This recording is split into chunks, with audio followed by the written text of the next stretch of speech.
Vamos a conversar ahora porque varios de los temas que hemos tratado con el congresista Muñante son de índole penal, que tienen que ver con la cuñada, con el mismo presidente de la República, que va a pasar con el informe de la Comisión de Fiscalización. Hemos invitado al abogado penalista Carlos Caro, que nos acompaña en vivo en estos momentos. ¿Cómo está? Bien, Jimmy, buenas noches. Bienvenido. Gracias por la invitación. Gracias a usted por venir. Bueno, el informe de la Comisión de Fiscalización. El congresista Muñante señalaba que terminaría en la Fiscalía para ellos iniciar y ver qué es lo que pasa. El presidente de la comisión señalaba, va a Fiscalía y va a la subcomisión de acusaciones constitucionales. Para algunos, y repito la pregunta que le hice al señor Muñante, buscaría inhabilitar al jefe de Estado. ¿Esto es así? ¿Se puede hacer eso?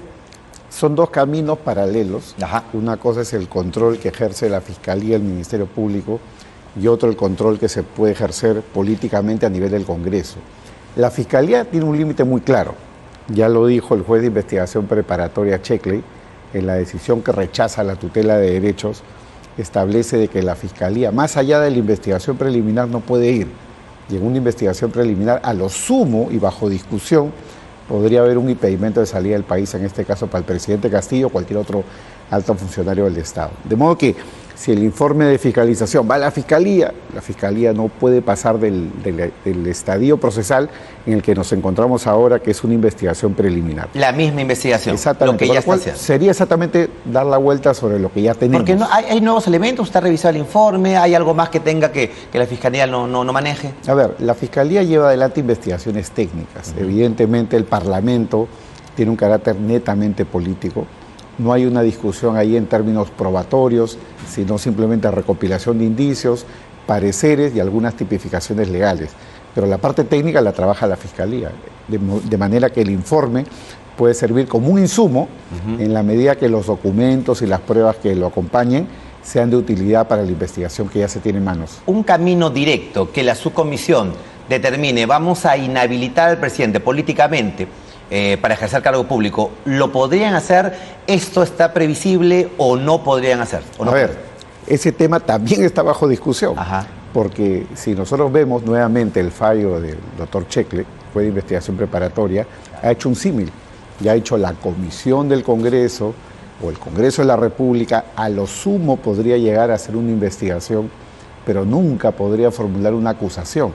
Y ahí la pregunta es cuál es el camino que pudiera seguir la subcomisión de acusaciones constitucionales, porque hay que recordar que la Constitución tiene dos tipos de control.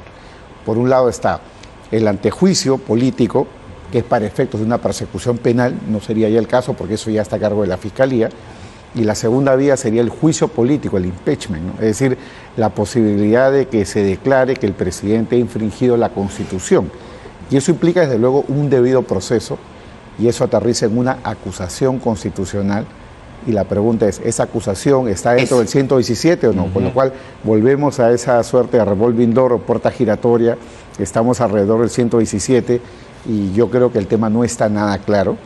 Podría haber una acusación constitucional solo en los casos del 117 de la Constitución, que es traición a la patria, por no convocar elecciones y todo lo demás. Por eso que algunos congresistas están haciendo un cierto esfuerzo, digamos, acrobático, para hacer calzar como traición a la patria este tema de Bolivia, que le entrego el mar a Bolivia, ¿no? Claro, pero en verdad es un tema que es bastante, digamos, genérico o nebuloso, ¿no? Correcto. El caso de la cuñada del presidente. La Comisión de Fiscalización la ha citado, la Fiscalía también ha abierto investigación. ¿Cuál es su opinión? ¿Usted cree que por el panorama, por lo visto, por los videos presentados, hay delitos? Sí, desde luego que sí, porque hay que recordar que el presidente de la República, siendo la más alta autoridad del Estado, influencia en su círculo familiar. Eso significa que conforme a la ley de la contratación pública, sus familiares no pueden tener ninguna participación directa ni indirecta en licitaciones públicas. Entonces, la cuñada, por ser un pariente de segundo grado por afinidad, está absolutamente prohibida de hacer gestiones por el lado del sector privado. Y por otro lado, si es que ha tomado las palabras como si fuera funcionaria pública en nombre de algún sector del gobierno, regional, local o central, estaría cometiendo usurpación de funciones. Con lo cual, esta tipificación que ha hecho la Fiscalía y que ha dado lugar a la dirigencia esta tarde en Palacio para recopilar información, es una tipificación inicial, ¿no? O sea, hay que tomarla así, preliminar, puede cambiar progresivamente porque más bien para mí podría ser un caso de colusión desleal. Y la colusión desleal es el tipo penal o el delito que se da en el marco de todo contrato público. Para algunos, y seguro algunos de nuestros televidentes y para algunos congresistas, hablan de la inexperiencia política del entorno. El presidente Castillo no sabía que iba a ser presidente y la familia está allí y todo. Solamente vamos a hablar de la cuñada, ojo, no del otro entorno que está siendo investigado por otras cosas. Pero tal vez pudo haber ido la cuñada a hacer un trabajo de buena fe, vamos a tratar de ayudar y todo. ¿Eso podía calzar o tiene que ser directamente abrir una investigación por un tema penal? Desde mi punto de vista, el tema penal está por descontado. Tiene que haber una investigación. El argumento de inexperiencia política La no. inexperiencia, el no conocimiento de la ley no son argumentos para derogar la ley. La ley penal está vigente. La ley tiene que asumir en materia de contratación si se pública, cometió. exactamente. Y la ley se presume conocida por todos. Eso no acepta mayor discusión. Si no, también yo le puedo dar pues 10 soles a un policía y digo, no, es que es por un tema cultural para ayudarlo.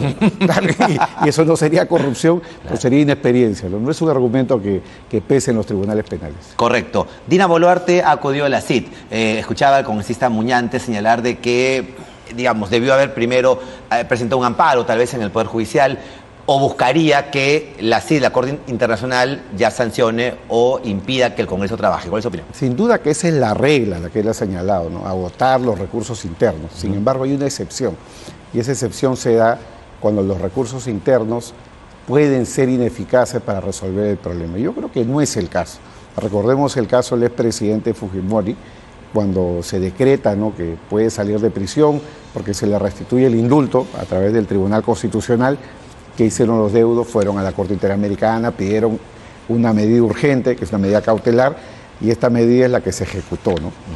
En este caso, eso podría darse, pero siempre y cuando ya o se haya agotado los recursos internos, que no es el caso, o los recursos internos sean ineficaces. Ya tendría que partir, en todo caso, por una demanda constitucional, como la que han hecho varios, por ejemplo, para impedir que se eligiera a los magistrados del Tribunal Constitucional en algún momento, o para que se elija al defensor del pueblo contra el Congreso, lo que ha gatillado un nuevo proceso para elegirlo, ¿no?